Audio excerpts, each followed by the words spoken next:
Here's good to see you, BJ Armstrong. How you doing? Oh, I'm doing great. It's always a pleasure to be here. How are you doing? I'm doing great. Everybody's good? You look the same. You don't age. You look the same. You're like the Paul Rudd of basketball. Like you don't age. You don't age. You look great, man. Oh, thank you. You got it. So, what was your sense of the weekend's games? What stands out to you now that we're one game in? Well, they were incredible games. I thought starting with the play-in, that was excellent. The playoffs have been phenomenal. You look at, two games in particular, the Boston-Brooklyn game. Yeah. That was just insane. The level of play, the going back and forth, the intensity of the game.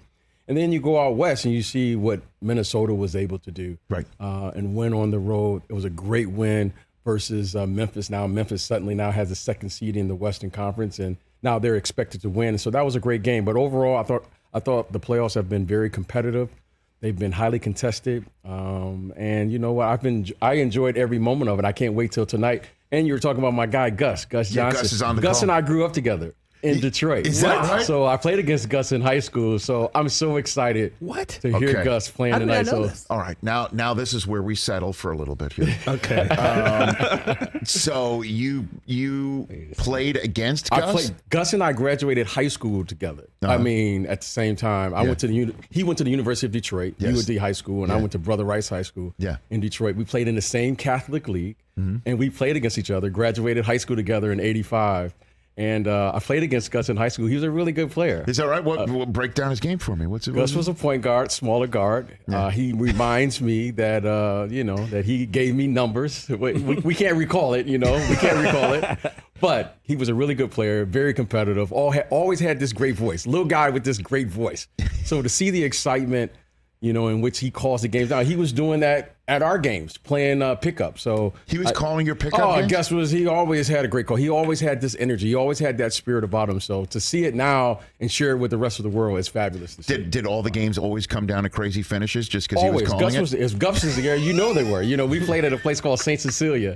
Everyone that grows up in Detroit knows that, familiar with that place. So Gus was there. He was always a little guy with this big voice. And so to see him now doing his thing, whether it's football and now back in the NBA, is just fantastic. It is fantastic, and he's calling that game tonight on Turner, Sixers and Raptors. Let's hit the Nets and Celtics game. Yes. And the conversation coming out of it is it's not the way that Kyrie played, and it's not the way that Tatum ended it. It's the double bird that Kyrie flipped.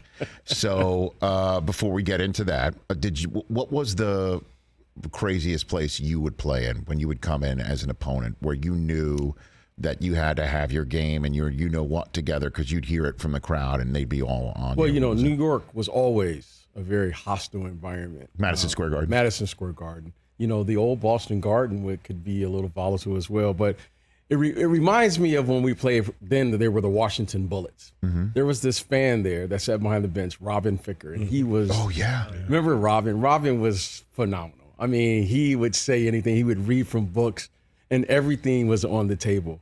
And I just remember Robin doing his thing and everything that he said. But there were so many hostile environments back then. Cleveland, for instance, it wasn't like, let's say, a love affair with the Chicago teams at that time. Cleveland really had good teams up there at that particular time. Sure. These are the Craig Elo years and all of course, that stuff. And the Detroit Pistons. And I was from Detroit, and so I expected it. And I knew that what was coming, what was up there. So there were a lot of hostile environments. But you know what? It was just part of the game.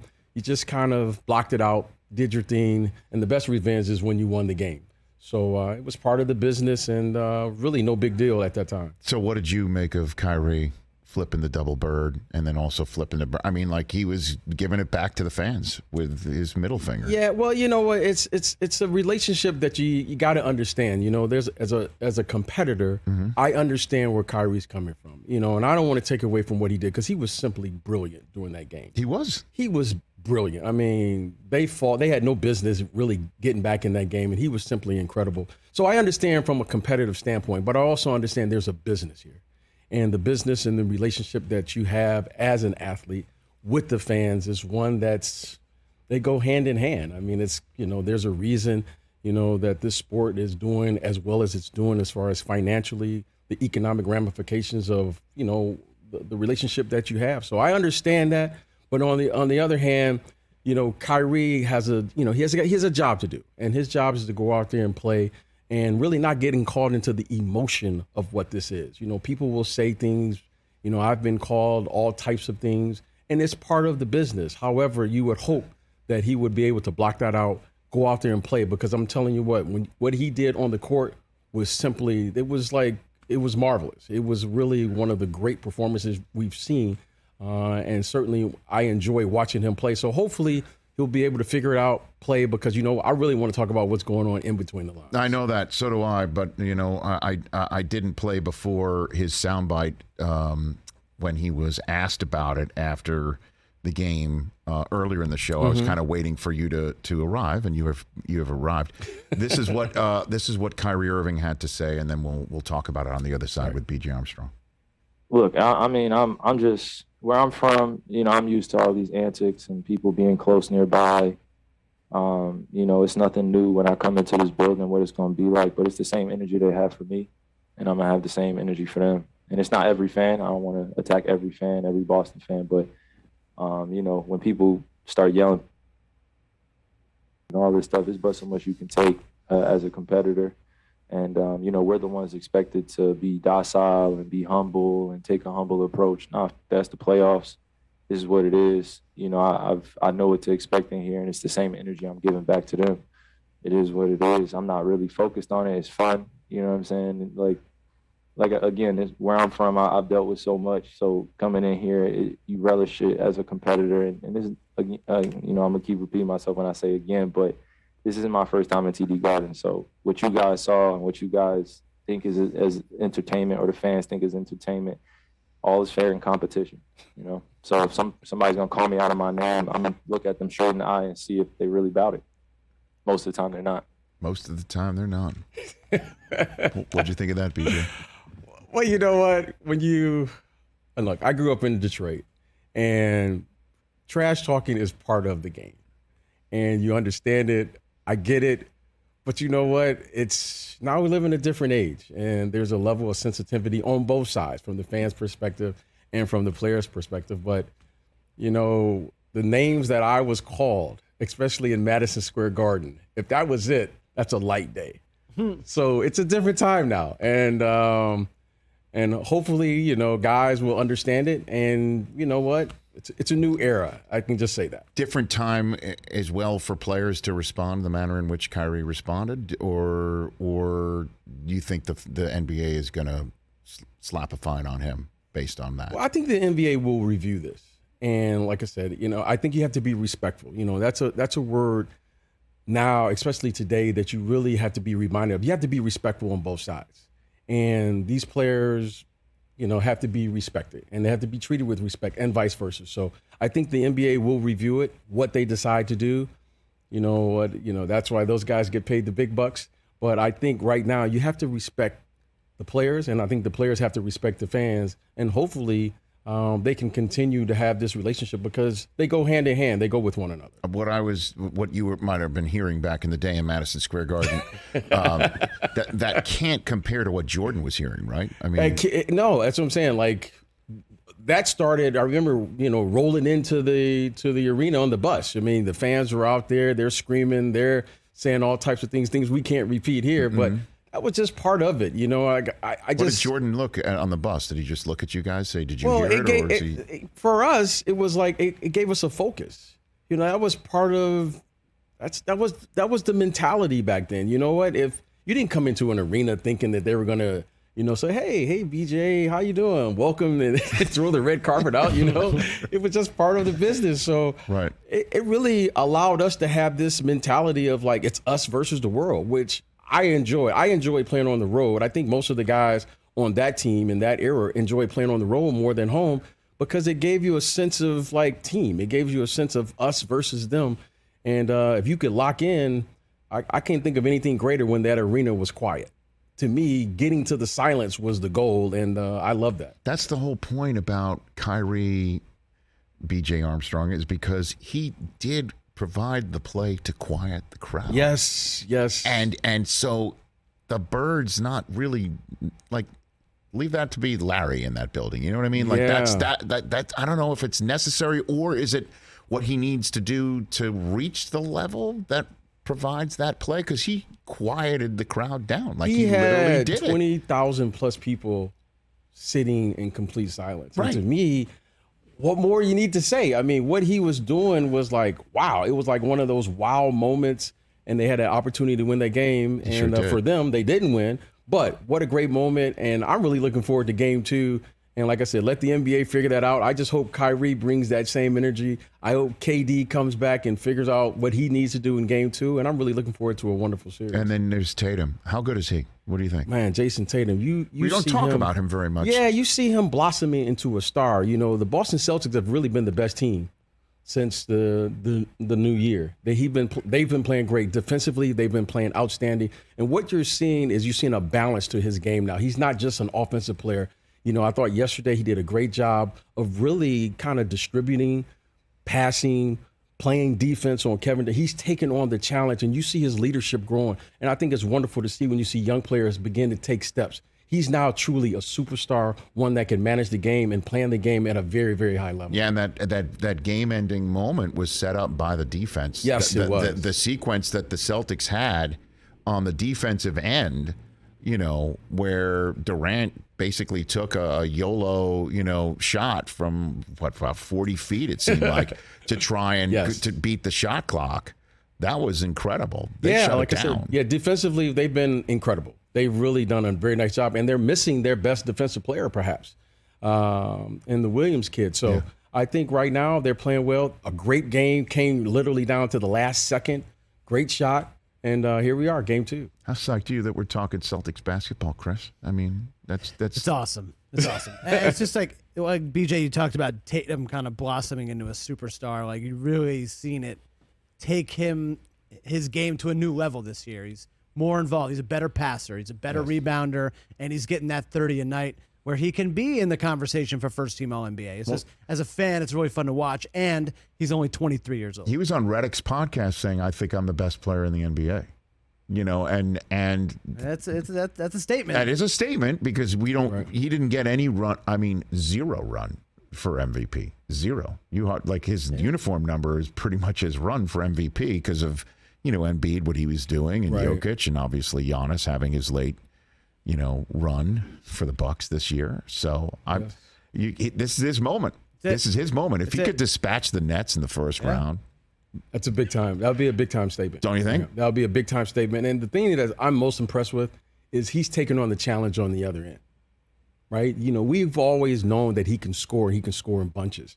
But, he was guarding Kevin Durant. Mm-hmm. I mean, the amount of energy and focus that he has to be able to contain a player of that caliber. I mean, you're talking about Kevin Durant, probably the most elite offensive player in the league currently. For him to take on that challenge and still come up and find a way to win the game, that says a lot about this young player. And like I said, we're watching a true superstar blossoming right in front of us. BJ Armstrong here on the Rich Eisen Show. So, BJ, you came out here before and we were talking about Russell Wilson's new house, and you heard us talking about Russell Wilson's new house. What's the largest house you've been in? Whose house is the largest house you've been in? Well, I can't put people out like that. You know what I mean? It's real estate. Can't put people out like that. I've been in some fairly. All right, so give me a house. You don't have to say the person's name. How about this? We'll guess the person. You don't have to say the person's name. What's the craziest? Like four beds, 12 baths. Okay, first of all, what's going on with the 4? Are you guys sure? Is it really 4 bedrooms? Read 12 dimensions. I saw that too. There's no way there's 12. That's what I'm saying. There it is. 4 BR, 12 BA. 9 car garage. 9 car garage. It's 2 bathrooms. They added the 1. It can't. Stop it. I'm kidding. 12 baths. BJ, the basketball court where you can only shoot free throws. Like, what are we doing? Is that right? Is that what it is? Well, look how small it is. What are you talking? Oh, yeah. Look at that. Yeah. Look at that. No 3-point shooting. By the way, you can't fade away into a wall, right? You fade away, you're hitting the wall. I mean, no baseline jumpers. No, that can't be right. That can't be right.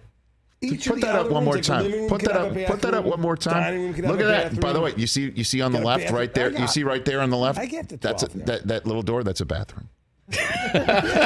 Every one of these. Where's put the bathrooms?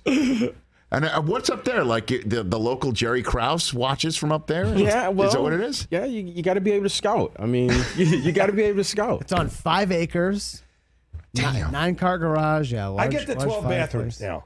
I'm doing the math. What do you mean? Okay. Garage has a bathroom. Pool's got a bathroom. Game room's got a bathroom. Basketball court's got a bathroom. So right there, you've got each one of the bedrooms. Don't you think there should be And room then for at you least probably some have more one near bedrooms? The entrance. I get it. I get the 12 now. Now I get it. I'm not as It is. upset again. That's the thing. It can't be right. It just can't be right. I'm not buying this one. It can't. 14 bed, it 12 can't be baths right. might be more. Like, Well, I was does it thinking missing? 8 at least. Just double the bedrooms. 8 and 12. That's 8 and 12 makes 8 sense. And 12 makes 4 sense. and 12 makes no sense. It's a 2,600 square foot Rich, think pool. about that. 4 and 12. I don't get it. There's not. You're I thinking know. you got to get away from the bedroom aspect. Think of But every room. bedroom's got. Every room could theoretically. Well, also, But do you room think could that have a- you'd up the bedroom component? Yes. No, Bedroom's higher. Why? No, you guys are you're thinking too. You're going too in deep, like into like the bedroom to bathroom ratio. Yes, that's 'cause Think where of you the sleep. Room to bathroom ratio. Also, what we you missed don't is- have to have a bathroom in a place that you don't sleep in. You can. That's what I'm saying. There's a guest you have to. apartment too, so there's Oh, probably okay.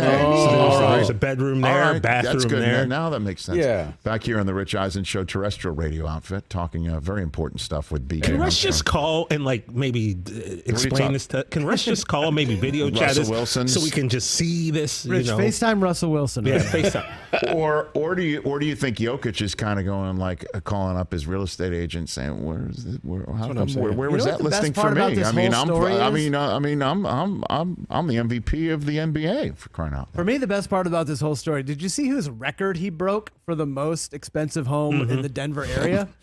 Which sport? Is it a sport? Is it an Football. athlete? Football. Is it Peyton Manning? No, it's No, a coach. Head coach. What? Mike Shanahan? Mike Shanahan. Mike had the Shanahan? record, had the record for almost $16 million in Denver. Shanahan, huh? He's living large. Well, you know, he probably knows some sort of like BlackRock person or whatever. He's probably well invested, locked in. His permatan, his George Hamilton tan. He strikes me like he probably knows the right people. to Rich, where afford you a going? house. Where you going with this, Rich? Where you going? I don't know. I'm thrown off by 4 beds, 12 baths. We got to get out to Denver. man. I can't believe that. It has to off be it. more to it. It has to be typo? some type of rooms. It's got to be or- a typo. You Yeah, know? that's All what right. I'm thinking. Okay, very good. I'm going with that. Oh, all right. Let's jump back into our lane here a little bit then. You What say real estate's not our lane? real estate is definitely not our lane. It's definitely not our lane. So, what do you think is happening in the Lakers front office right now, as we're sitting here? BJ Wow, Armstrong, the what do you think? Lakers. What do you Well, think? you know what? Right now, they have a lot of issues that they have to attend to, right? Yeah. And with the biggest being, what are you going to do with their 2 best players? Okay, LeBron James and Anthony Davis. They have to really figure out what's the direction of this franchise and answer this question. Can you build a team as it's currently constructed around those 2? And that's going to be a huge question moving forward. And I think will determine the success of the franchise moving forward. Now, you know, you and I, we live out here in LA. It's championship or bust. Correct. So now, can you win with Anthony Davis and LeBron James and then build around it, right? You know, and everything else comes after that, right? What are you going to do with Russell Westbrook? How are you going to construct the rest of the team, so forth and so on? So I think right now they have to answer that question. I think those 2 have to answer that question. And do they have the pieces? Do they have the resources to build as it's currently constructed with the salary cap, so forth and so on? And once they answer that question, then they can move from there. So let's take these questions one at a time then. I would think you could win, right? You can build a championship team around LeBron and Anthony Davis, don't you think? I mean, Well, I think you can, but you have to look at the way the game is played. You have to look at how many games has LeBron played now over the last 4 years, okay? Anthony Davis, health, so forth and so on. You have to take all these things into consideration because their window is, you know, it's closing, right? You know, LeBron is 37. What am I really expecting him at 38 years of age next year to play 75 plus games and carry a team? If Anthony Davis does get hurt, then what does that do for the rest of the team? Can we move forward, or are we going to have another season like this? Because the one thing that they seem, or at least they're saying outwardly, is if they are healthy, that they feel they have a chance. However, when that window begins to close and your room for error isn't as large anymore. So I think they have to really consider how many more players are they going to need to get them through the regular season so that those great players, right? LeBron James is still one of the elite players. Yes. Anthony Davis is still an elite talent, but they're going to need other players to get them through the regular season. If there's anything that I think they miscalculated, is they got to play the regular season before those experienced players can come to the plate and be what they are. I think that's what was the miscalculation this season. Yeah, that pesky thing called an 82-game schedule. Yes. That you have to get through. Absolutely. And they, honestly, I mean, you've got to really try to not make the play-in tournament. Right. I mean, like, to be one of those 10 teams. When I say, I mean, like, you take a look at the 10 teams that didn't make the playoffs. Some of them were just tanking. They were tanking. You knew they were tanking. You knew, or certainly when Damian Lillard went out, you knew the Blazers were pulling the plug on stuff. So I guess the answer would be then you'd have to fill out the roster, because you can't. I don't think the answer would come out of whatever meetings they're having with Pelinka and Jeannie Buss and the Rambi in the room, as they're known. Is that his name? The Rambi? Well, no, it's Kurt and it's Mr. and Mrs. Rambis who have voices in that. So it's the Rambis. That's the way I've heard they've been referred to here in this town. Okay. Instead of the Rambises. So I'd find it hard to believe that the answer would be like, yeah, we got to break it up, because that would mean Anthony Davis goes. They're not going to tell LeBron we're done here, right? Certainly when he's going to break Kareem's record. I don't think they say that initially, but you know what? I think once they have a heart-to-heart discussion, everyone's got to figure out where they're at, where they are really at, And I just remember when Shaq was starting to age a little bit, and I was just listening or watching from the outside the conversation that he had with the late Dr. Jerry Buss when they decided to move Shaq. And I think the one thing that all of the parties involved, LeBron, Jeannie Buss, Rob Pelinka, and all the people here, the Rambis, the people that you referred to them, I think they're going to have to have a heart-to-heart. And that heart-to-heart is, where are we at for real? Like, what's our expectations with this group? What's our expectations with LeBron at this stage? What's our expectations with Anthony Davis? And then commit to that. Right, because the one thing that's missing right now is, we live out here and we see it, like, who's leading this? You'll hear this group, that group, what have you. I think one thing they need right now is someone to step up and lead, and whatever that is. Front office, you mean? Front office, player, wherever that leadership is going to come from. It's not LeBron? You don't think it's LeBron? Well, I think it's LeBron, but everyone's going to have to be accountable for the success of the group. So whoever that is, if it's going to be LeBron, okay, then let's live with the decisions that we make. But right now, you can say, we hear different things living out here and, being in the media, so forth and so on. So I think right now they have to have a heart-to-heart, figure out, what they're going to do and commit to it and live with the results of it. And then whatever that is, then at least you and I will know who to point the finger at the end of the season. Well, I mean, everyone's going to wind up pointing it to LeBron anyway, because everyone feels like he has gotten and has earned appropriately the ability to start figuring out, like, mapping out his own end game scenario, because his end game scenario is we're closer to it than not. Yes. His son's coming into the league. Clearly, I think he wants to play with him. How about that? Tell me about it, right? I mean, how old will we all feel that LeBron James's son will be in this league? And so, clearly he wants to play with him. So let's just stipulate here. This is a fascinating conversation with BJ Armstrong. Let's stipulate that they do come out of that saying, there's no way LeBron's leaving Los Angeles. Okay. We love having him. He sells tickets. He loves living here. He's going to break Kareem's record. We want him to do it in a Laker uniform. We want to have a big Laker hoo-ha. They're great at those. And that Anthony Davis is clearly, when he's not, unfortunately, living up to Barkley's nickname for him as street clothes. Let's just assume they come out of those meetings and say, this is our tandem. Is Russell Westbrook, in your estimation, in your world of this business and agenting and things that you have been involved in, is he movable, do you think, when it's all said and done? Well, what I've learned over the years, everyone is movable. Okay. He is movable. Now, what are they going to get back in return that's going to fit their timeline and what they feel is a realistic goal of what they can do or can't do? Right. So he is movable. He can be moved. Believe it or not, I think there will be multiple teams that would be willing to move him. Now, what are they willing to get back for the salary that he's at? Yes. Will it help this team? Because, the one thing, Rich, that it's really missing in the NBA now because of the salaries and all that is roster construction. Constructing a team is an art in and of itself. You have these guys like Jerry West, for instance. These guys are really, that's a skill set. When you can build a team and you can see what's needed. So as you're looking at LeBron James right now, where he's at, and you're looking at Anthony Davis, where he's at, can you build a team around them to complement what they do well so that they can be the best version of themselves? So I think you can move Russell Westbrook, but can you get back the pieces to construct a team that's going to allow them, if they come to the conclusion that this is a championship caliber team?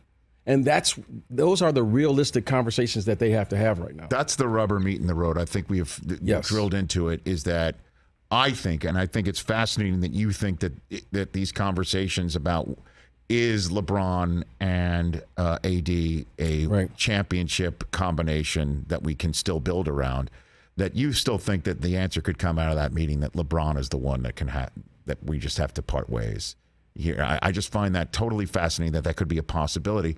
But I think when it's all said and done, it's going to be LeBron, it's going to be Anthony Davis, and it's going to be some new coach who wants a piece of this. And then the question is getting Westbrook elsewhere, how do they get the pieces back to build around these two guys? That's it right there. That's it. I mean, because LeBron doesn't have much of a window because if left. you're going to be the best player on the team, right, you have to have a level of consistency where you got to play. Right. There's no way around it. So if you're going to say these are our two guys, make this very clear. If those are our two guys, then they're going to have to play a minimum 65 to 70 games so that you can have the consistency, right? So when you are talking about building and playing well in the playoffs, you have to utilize the regular season to figure out how you need to play well in the playoffs. And the only way you can figure that out is a level of consistency. Right now, if LeBron, who's averaging 30 points a game, you can't argue when he plays. You can't argue his stats, right? You can see that he still can play at an elite level. However, we still have to win games because we got to get to the playoffs. Yes. You still have to play a certain amount of games, and we're going to need those guys to carry the load. And that is, and right now, you're saying the only piece that we have as far as the resources would be another contract to build another. You got to bring in another level of quality of players. You can't just have minimum players coming in and depending on LeBron James and these guys to just carry this with just anyone. Although LeBron did say, BJ Armstrong, and we were talking about it, that he said that, the season wasn't a failure. And he also said that, you're laughing, right? Because we have all stipulated that it's championships here in this town, that the season wasn't a failure and that Anthony Davis, and Westbrook played in only 21 games. Right. And so when you hear that, his mindset could be, well, give us 63. Like, let's multiply. Let's make that 3x times to play. All right. Where, obviously there's another quarter of a season in which there's going to be regular season games being played, that the team could win and get to the playoffs, and then those three in the playoffs could dominate in a way like that. I could see that's what he's thinking for roster construction.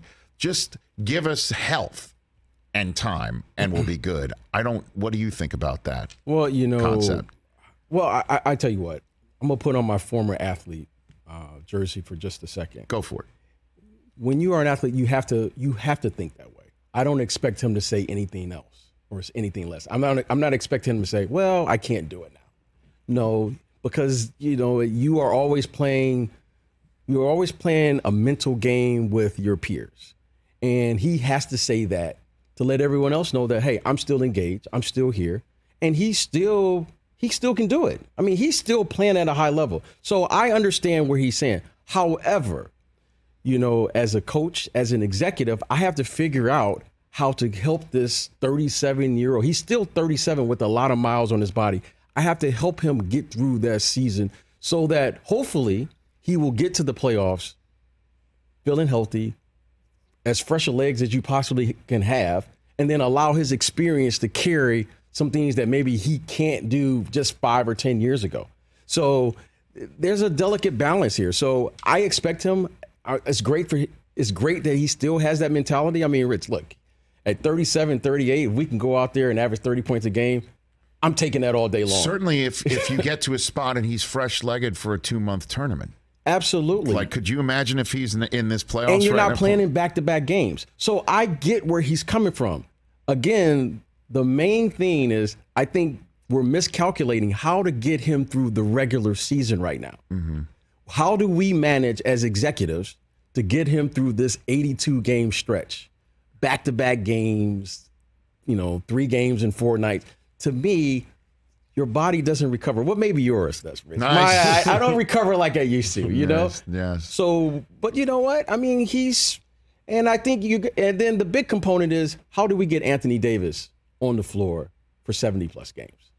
That's I don't know. That's the $1 million question, because you know what? He is a talent. I know people can say, but look around the league. Anthony Davis is a major, major talent. Which is why I think it's all going to come out, LeBron and AD, and let's figure out how to move from here. So let's just say that, and as we wrap up this conversation, then BJ Armstrong here on the Rich Eisen Show, let's say LeBron, Anthony Davis, that's definitely, we're sticking with it. Clutch Sports, we're going for it, right? The whole thing. That this is the way they're going to come out of their initial meetings.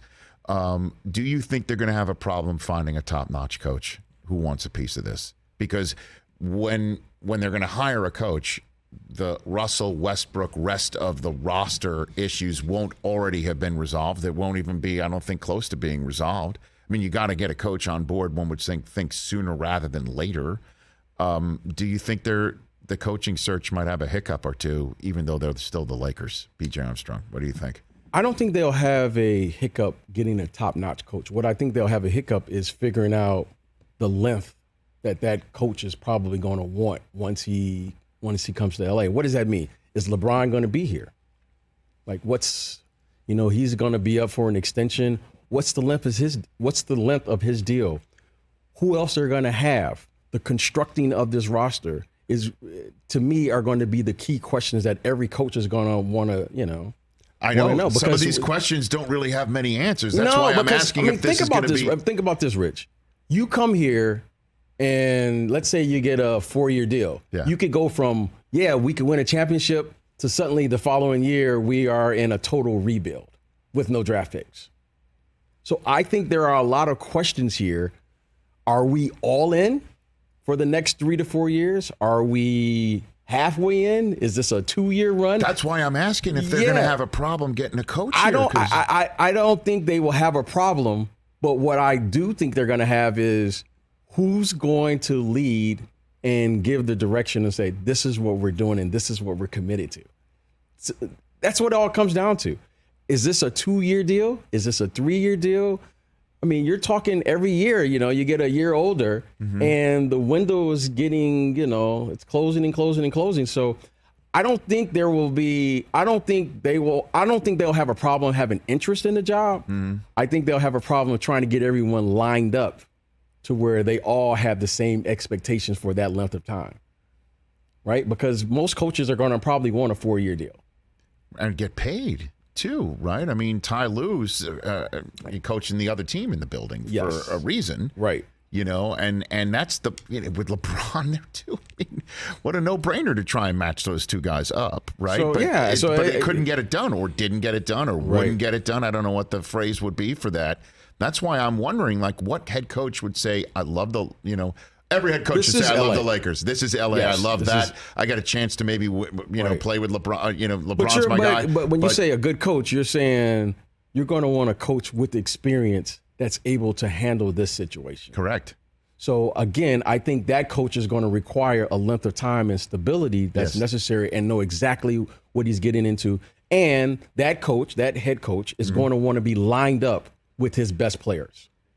And that, to me, is the business that needs to be answered, and only the executives and the owner can answer that. Before I let you go, BJ Armstrong, are you watching Winning Time? Are you catching any of that? I am not watching Winning Time. It's hard for me to watch these things. I love it's it. Let's very get hard into for it. me to watch. Why is that? Why Because, it's like The Last Dance. Like, first of all, I didn't know my life was that experience, and I didn't know the things I was doing was that,